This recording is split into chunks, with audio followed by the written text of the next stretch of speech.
Vou falar sobre Tchan. Tá, sobre Tchan. Segura. Não, deixa eu. Droga, eu tô fortalecendo os memes comigo mesmo. Cadê a sororidade? Oi, gente. Eu sou o Marcelo, tô no terceiro semestre do curso de jornalismo aqui da Ubra. E no Cultura de Segunda dessa semana eu vou falar sobre Coldplay. Não precisa me conhecer muito pra saber que eu sou muito, mas tipo, muito fã da banda mesmo. E eu decidi falar sobre eles, não só por causa disso, mas porque no final do ano passado eles lançaram um documentário que revisita um pouco os 20 anos de carreira deles. E é um documentário super interessante, bem emocionante, cheio de revelações, de bastidores, coisa assim. Tá disponível no Amazon Prime Video, pra quem quiser assistir. O primeiro disco deles foi lançado em 2000. E se chama Parachutes. Foi meio conturbado, até no documentário mostra isso, porque o produtor deles era muito perfeccionista, mas eu acho que deu um bom resultado porque saiu nesse álbum o primeiro hit deles, que é Yellow. Não só isso, o álbum vendeu muitas cópias já de cara, foi indicado a Grammy, eles ganharam uma categoria que tinha tipo Radiohead e Bjork juntos, então para um artista no seu primeiro álbum já chegar nesse ponto, no final o perfeccionismo do produtor valeu a pena. Logo depois veio a Rush of Blood to the Head. Ele traz uma pegada muito diferente do primeiro disco. Ele é muito mais, vamos dizer assim, rock pauleiro. Enquanto o primeiro disco ele era super intimista, acústico, esse aqui ele traz muito mais guitarra, ele é mais encorpado. O que causou isso foi o ponto inicial das gravações do disco, que foram os ataques de 11 de setembro. Acho que um pouco dessa mágoa daquele dia tá muito expressa no disco. Também é um disco que ganhou muitos Grammys. E é um disco muito bom, é meu segundo álbum favorito deles. Depois veio X and Y, que é um álbum meio nerd, porque ele fala de muitas questões matemáticas e de exatas, e ele, não só por conta disso, ele tem uma influência meio eletrônica. Não foi muito bem recebido pela crítica, mas os fãs lá são muito...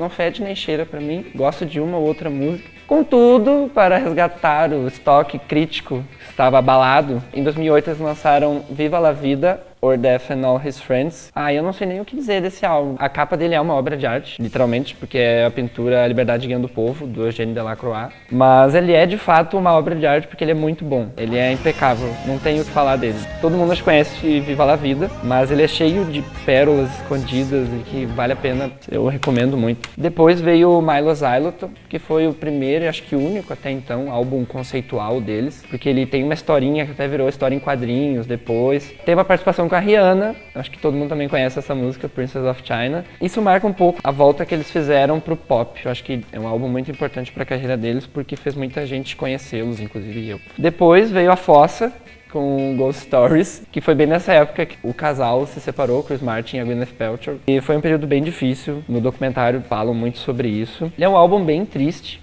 Não recomendo ouvir se você já tá meio triste, mas ele é bom, na medida do possível. Tem uma música meio frito, que é a Sky Full of Stars, foi até pro Summer Electro Hits. Mas depois também, de novo, para dar uma resgatada, veio A Head Full of Dreams. Ele é um álbum que, claro, fala sobre sonhos, fala sobre não desistir nos momentos ruins, principalmente. Fala sobre união. E eu acho que ele cumpre um papel bem importante ao tratar desses assuntos. A turnê desse disco veio 2 vezes pro Brasil, eu consegui em 2 shows, fiquei muito feliz. O primeiro show de artista grande que eu vi. Em 2013, eu criei um blog sobre eles com alguns amigos e acabou se tornando um site bem grande. E acho que foi isso que me fez decidir querer estudar jornalismo. Foi coisa de estar ali escrevendo, de receber uma pautinha e transformá-la numa notícia.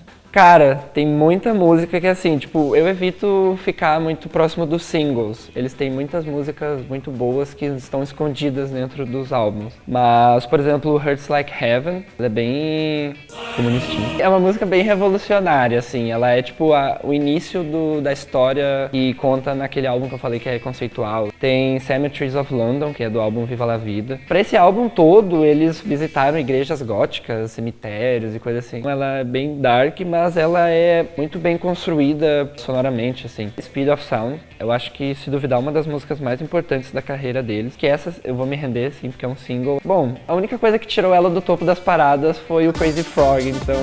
E uma outra música que eu acho muito importante, é Politic. Como eu falei, o segundo álbum deles começou a ser construído a partir do atentado de 11 de setembro. Toda a questão política e social do assunto acho que está muito bem expressa naquela música. Uma vez eu fiz uma entrevista pro blog com o pessoal de uma ONG que trabalha com eles. Eles têm uma questão ativista muito grande, eles levam campanhas para as pessoas se engajarem nas turnês. E nessa entrevista em especial, o pessoal da Oxfam, que é uma ONG que ela funciona aqui no Brasil, inclusive eles fazem um serviço social bem interessante. Ele disse que as músicas do Coldplay unem as pessoas em todo o mundo. E eu acho que isso não é só a respeito da música deles, eu acho que a música, de uma maneira geral, ela consegue trabalhar muito bem isso. Então, a mensagem que eu acho que eles levam com as músicas deles é justamente a desse último álbum que eu falei, uma mensagem de amor, principalmente. Acho que não existe mensagem mais importante do que a do amor nesses tempos meio conturbados que a gente tá.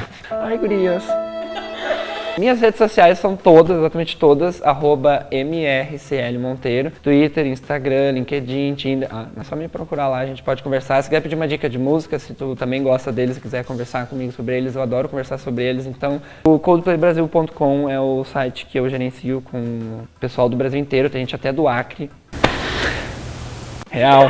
A gente tá nas redes sociais no @ColdplayBrasil. Acompanha a gente lá, a gente tá postando pouco porque eles estão parados, mas a gente sempre tenta dar uma revitalizada lá, a gente vai voltar a fazer um podcast sobre eles e tal. Segunda a sexta, 6 da tarde, na Ubra TV tem o Conexão RS. O pessoal, a gente toca esse programa bem legal, a gente tem debates, entrevistas, reportagens, análises, é um programa bem importante, eu acho. Tem ao vivo no Facebook também, pra não ter justificativa, pra não assistir. E não esquece de seguir o pessoal da Jax também, tá? Porque não é só o meu pão, tem que vender o pão dos outros. Acho que eu falei o que chega.